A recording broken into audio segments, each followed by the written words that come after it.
بسم اللہ الرحمن الرحیم۔ السلام علیکم ورحمۃ اللہ۔ امیر المومنین حضرت عمر فاروق رضی اللہ عنہ کے فضائل بہت عظیم ہیں۔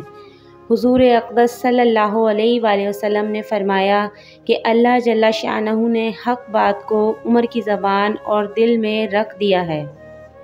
صحیح بخاری میں ہے کہ حضور صلی اللہ علیہ وآلہ وسلم نے یہ بھی فرمایا کہ میرے بعد کوئی پیغمبر ہوتا تو وہ عمر ہوتا۔ نیز آپ نے یہ بھی فرمایا کہ میں شیاطین انس و جن کو دیکھ رہا ہوں کہ وہ عمر کے ڈر سے بھاگ رہے ہیں۔ جامع ترمذی میں آتا ہے کہ آسمان کا ہر فرشتہ حضرت عمر رضی اللہ عنہ کی عزت کرتا ہے۔ امیر المومنین حضرت عمر بن خطاب نبی کریم صلی اللہ علیہ وآلہ وسلم کی مراد ہیں۔ آپ رضی اللہ عنہ عشرہ مبشرہ میں بھی شامل ہیں۔ اسلام کے خلیفہ دوم بھی ہیں۔ نبی کریم صلی اللہ علیہ وسلم کے سسر بھی ہیں۔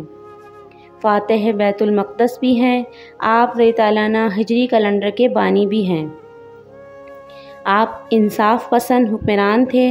حضرت عمر فاروق کے تقریباً 10 سالہ دور خلافت 334 ہجری سے 344 ہجری میں عراق، ایران، مصر، شام، لیبیا، خراسان، مشرقی اناطولیہ، جنوبی آرمینیا اور سجستان فتح ہو کر مملکت اسلامی میں شامل ہوئے اور اس طرح سے 22,51,019 مربع میل پر اسلام کا جھنڈا لہرایا گیا۔ حضرت عمر فاروق کے اسلام لانے کے بعد سب سے پہلے مسلمانوں نے کھل کر مسجد الحرام میں نماز ادا کی۔ آپ رضی اللہ عنہ بدر سے لے کر فتح مکہ اور اس کے بعد کی غزوات میں حضور کریم صلی اللہ علیہ وآلہ وسلم کے ساتھ شریک تھے۔ نہایت ہی سادہ مگر بہت بہادر، آپ رضی اللہ عنہ نے پیون لگے کپڑے پہنے، راتوں کو پہرا دیا، عدل و انصاف کا علم بلند کیا۔ اس موقع پر شاعر کہتا ہے کہ محمد کے صحابی کا وہ شانہ یاد آتا ہے، بدل کے بھیس گلیوں میں وہ جانا یاد آتا ہے، اور اس عہد کی مائیں جب آٹے کو روتی ہیں، عمر تیری خلافت کا زمانہ یاد آتا ہے۔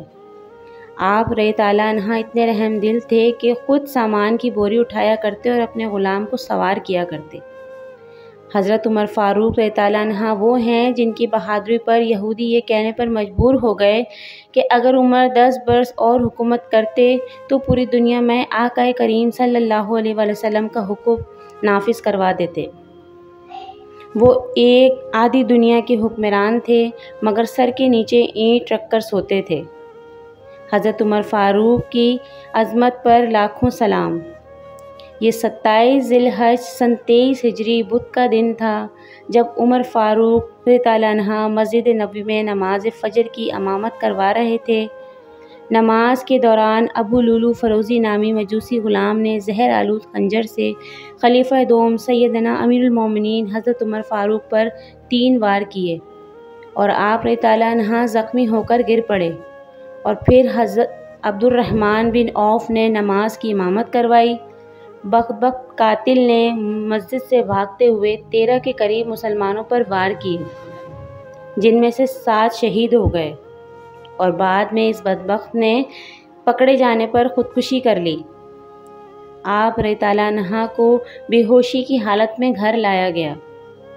ہوش آنے پر جب آپ رضی اللہ عنہ کو بتایا گیا کہ حملہ آور مجوسی تھا تو آپ رضی اللہ عنہ نے اس بات پر شکر ادا کیا کہ حملہ آور مسلمان نہ تھا، اور آپ رضی اللہ عنہ پر خشیت الہی کی کیفیت طاری ہو گئی۔ حضرت عمر فاروق رضی اللہ عنہ نے اپنے بیٹے عبداللہ کو حکم دیا کہ میرا سر اپنی گود سے ہٹا کر زمین پر رکھ دو تاکہ اللہ تعالیٰ مجھ سے رحم و کرم والا معاملہ فرمائیں۔ 3 دن تک کرب میں گزارنے کے بعد آپ رضی اللہ عنہ زخموں کی تاب نہ لاتے ہوئے یکم محرم الحرام سن 24 ہجری کو 62 سال کی عمر میں جام شہادت نوش فرما گئے۔ حضرت صہیب رضی تعالیٰ عنہ نے نماز جنازہ پڑھائی، حضرت علی رضی تعالیٰ عنہ، حضرت عثمان رضی تعالیٰ عنہ، حضرت عبد الرحمن، حضرت سعد بن وقاص، حضرت طلحہ اور حضرت عبد الرحمن بن عوف نے سیدنا عمر فاروق کو قبر میں اتارا، اور آج حضرت عمر فاروق رضی تعالیٰ عنہ ہمارے آقا کریم کے مبارک قدموں میں آرام فرما رہے ہیں۔